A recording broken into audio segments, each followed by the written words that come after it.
Hello friends, today we will discuss Accounting Standard 1, that is disclosure of accounting policy. The question may arise in your mind why the disclosure of accounting policy is required. The answer to that question is there are different accounting policy which may be adopted by the different enterprise.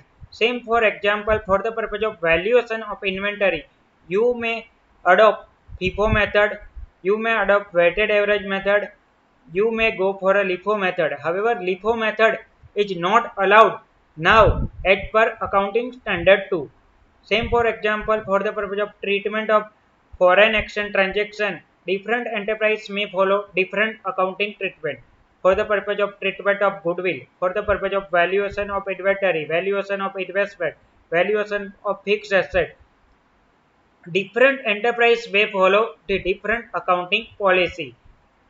So, by making the disclosure of the accounting policy, the readers of the financial statement may understand which accounting policy the enterprise has adopted for the purpose of preparation and the presentation of the financial statement.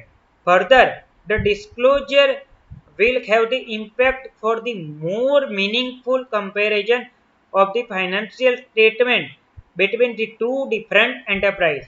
So if enterprise does not disclose its accounting policy, then the readers of the financial statement may not be able to understand its financial statement in the more meaningful way. Now, what is the meaning of the accounting policy?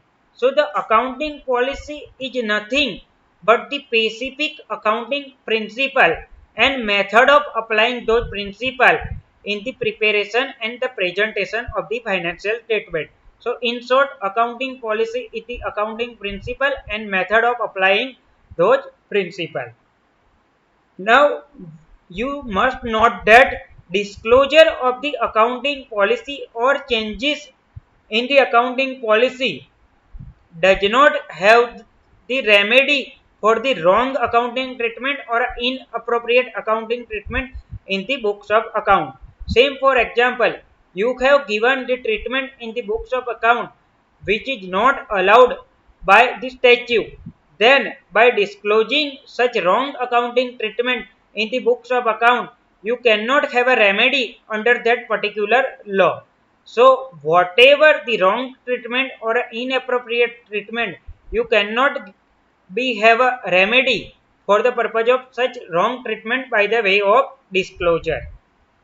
Now, what are the fundamental accounting assumptions for the purpose of preparation of the financial statement? So there are the three fundamental accounting assumptions. First one is the going concern. What is the meaning of going concern? We are preparing the financial statement on the basis of the assumption that the enterprise have neither intention to cut down its major business operation or its neither intention to shut down its business. So we will assume that enterprise business will have the foreseeable future. It will run for the indefinite period. So the financial treatment must be prepared on the basis of going concern assumption. Next one is the consistency. Whatever the financial statement we are preparing, and for the purpose of preparing the financial statement, whatever the accounting policy we are adopting, that should be followed year by year. There must be no major changes year by year in the accounting policy adopted by the enterprise. So whatever the accounting policy enterprise is adopting, this must be followed year by year on a consistent basis. Next accounting assumption is accrual. Accrual means whatever the income you are earning, it must be recognized even though it is not realized in cash. Same for example, you have given your property on the rent for the financial year 2021-22. You have received 11-month rent till March 2022. However, 1 month, that is for the month of March, you have a rent receivable which is received in the month of April. So for the purpose of financial year 2021-22, you should recognize the rent income for the month of March also. That is, you should recognize revenue for all 12 months. This is considered as a accrual concept. That is, all the revenue which is earned by the enterprise must be recognized even though it is not collected by the enterprise till the financial statement date. Further, all the expenses which the enterprise has incurred must be recognized in the financial statement. So, because of this accrual principle, we have uh, the items in the balance sheet just like prepaid expense, expense due but not paid, accrued interest, whatever. Now, next one is the consideration for the purpose of selection of the major accounting policy.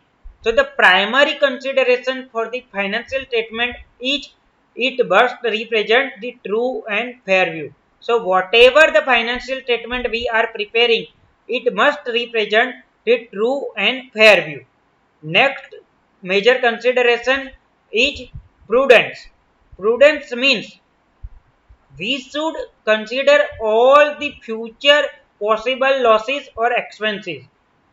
Same for example, if we are considering that out of the debtors existing as on 31st March, there is a chance that 1% of our debtors may not be collected. So, it is the prudence principle by which we should recognize the provision for the bad debts. So, it is considered as a prudence principle. However, we should recognize here the all the possible business losses and we should make the provision for all such business losses, but we should not recognize such business anticipated gain or a future anticipated gain until and unless it is realized. Next one is the substance over form. So we should make the accounting treatment on the basis of a substance of the transaction, not barely on the basis of the legality of the form. Same for example, the company had purchased the factory building as on 25th March 2022. However, the legal formality, that is the registration, is done on the 2nd April 2022. However, as on the 31st March 2022, the company had the possession of the factory building as well as the company had given all the payment to the seller. So company is having the possession and enjoying its property right for such factory building as on 31st March.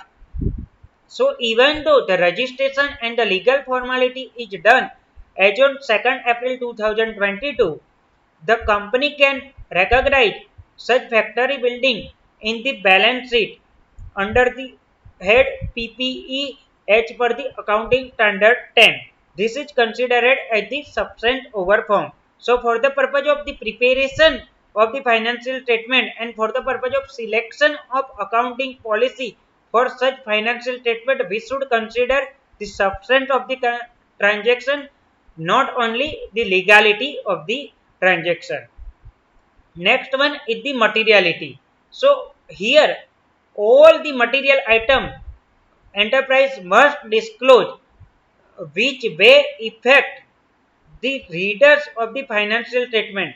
So what is the material item? Material item means the knowledge of which may affect the decision of the readers of the financial statement. Materiality may differ from organization to organization. Same for example, rupees 1 lakh may be material for the purpose of the enterprise having the turnover of 60 or 70 lakh. However, that 1 lakh rupees may not be material for the enterprise having the turnover of say 500 crore or a 600 crore.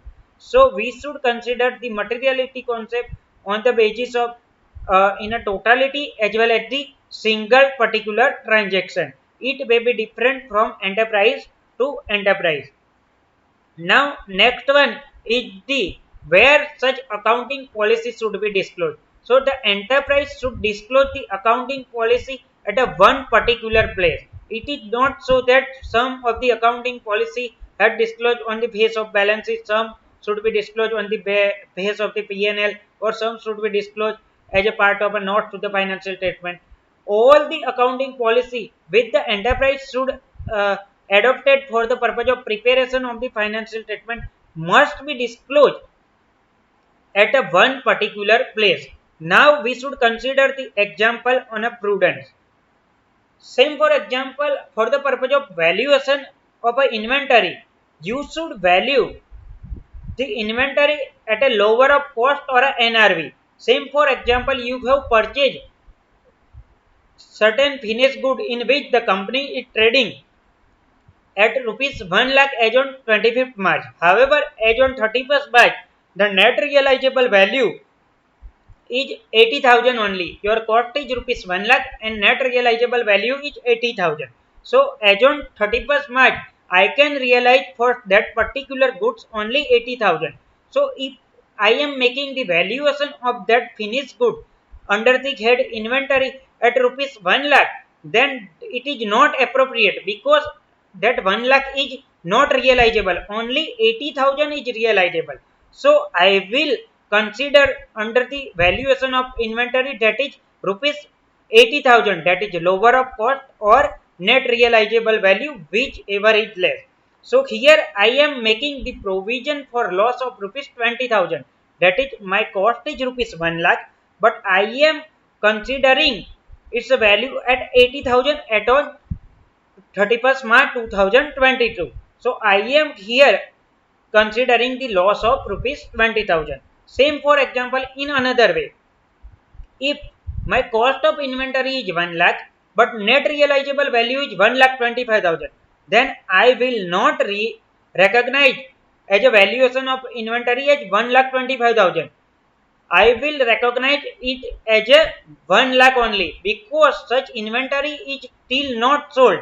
If it is sold at 1 lakh 25,000, then and then only I will recognize it as a sale.